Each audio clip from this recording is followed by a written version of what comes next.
Assalamualaikum warahmatullahi wabarakatuh. Kawan-kawan, bertemu kembali dengan saya, Senandung Mana. Senandung yang bisa menghantarkan nada, bisa hanya menghasilkan keheningan. Hari ini kita disuguhi berita viral berbalas pantun cuitan antara Ridwan Kamil dan Mahfud MD. Menurut Ridwan Kamil, jangan hanya mereka sebagai kepala daerah yang diminta pertanggungjawaban. Jangan hanya mereka yang jadikan saksi dipanggil polisi, tapi Mahfud MD juga harus bertanggung jawab. Karena Mahfud MD membolehkan penjemputan Habib Rizik. Kalau kita lihat, ini bukan persoalan pemanggilan polisi. Persoalannya adalah mempertontonkan ego antara seorang gubernur dengan pemerintah pusat, yang seharusnya itu tidak boleh, karena harus ada koordinasi antara seorang menteri dengan seorang gubernur. Apa sulitnya angkat telepon berkoordinasi? Apa sulitnya saling memaafkan lewat telepon? Kenapa harus dipertontonkan ke publik ego sentral itu? Jadi kalau kita lihat anak STM demo melempar polisi, menunjukkan keberanian, menunjukkan egonya, ya nggak salah. Kita mempertontonkan ego itu pada mereka. Itu persoalannya. Kalau mereka meniru, apa kita harus marah? Persoalan berbalas pantun ini bukan persoalan dari saksi pemanggilan polisi, tapi ada yang esensi.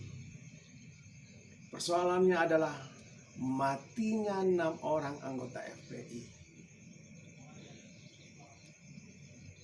Saya nggak tahu apakah malaikat Israel kaget, apakah dia marah atau dia girang karena pekerjaan mengambil nyawa diambil oleh manusia.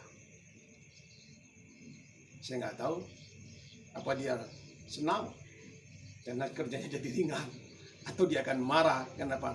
Oh, ini kok pekerjaan saya ngambil nyawa, kenapa diambil oleh manusia?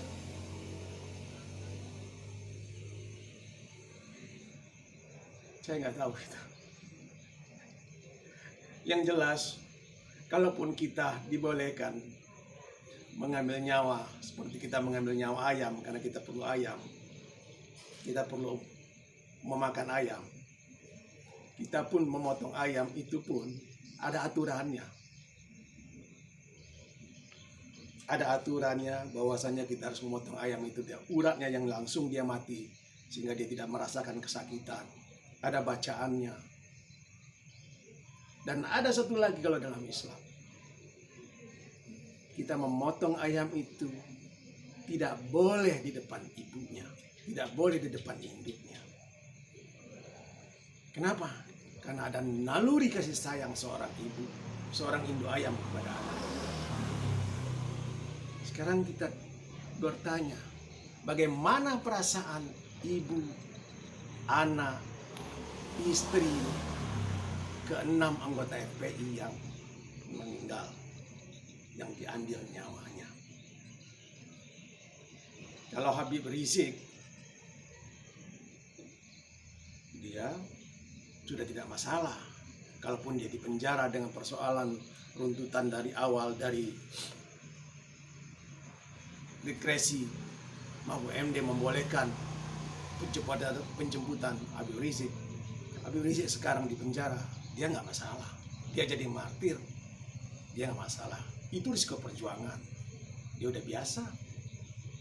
Dan malah kalau kita lihat, dia malah tidak ada ketakutan dalam diri dia. Dia angkat tangan waktu jadi borgol. Ya, begitu. Tidak ada ketakutan dalam diri dia. Dia begitu berani. Kalau Habib Rizik, dia udah memperkirakan bahwa dalam perjuangan pasti ada martir. Pasti dia jadi martir. Ada risiko. Tapi buat 6 anggota FPI, buat seorang ibu anggota FPI yang meninggal, buat istri, buat anak, apakah mereka memperkirakan mereka akan mati seperti ayam? Apa mereka akan memperkirakan?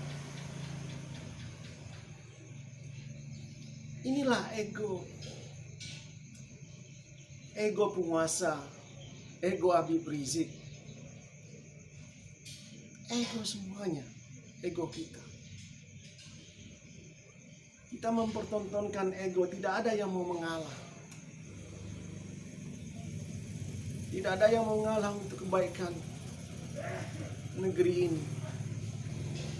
Dan yang lebih terpenting, kita mengambil wilayah Tuhan, bukan wilayah kita. Kalau nyawa manusia ini, itu bukan wilayah kita. Anda bayangkan bagaimana anak dan istri yang ditinggalkan. Dan juga Anda bayangkan bagaimana kalau Komnas HAM bekerja, dan kalau memang ada kepolisian yang salah, kalau para anggota polisi dipecat. Anda bayangkan. Karena soalan ego politik, mereka dipecat. 6 anggota FPI meninggal.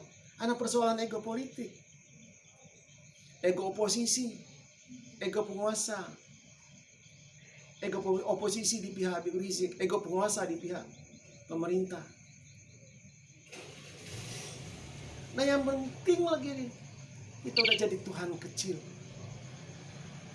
Kita udah menjadi Tuhan kecil di antara kita sesama manusia. Saya nggak tahu apakah Habib Rizik punya andil menjadi Tuhan kecil. Apakah penguasa juga punya andil menjadi Tuhan kecil? Apakah Mahfud MD punya andil menjadi Tuhan kecil? Apakah para polisi juga andil punya jadi Tuhan kecil? Hanya Anda yang bisa mengenali saya. Kalaupun saya menilai, saya pun jadi Tuhan kecil. Dan saya tidak mau menjadi Tuhan kecil. Karena itu dalam Islam, kalau kita menjadi Tuhan kecil, kita syirik. Demikianlah kawan-kawan. Terima kasih. Tolong di subscribe dan di share. Assalamualaikum warahmatullahi wabarakatuh.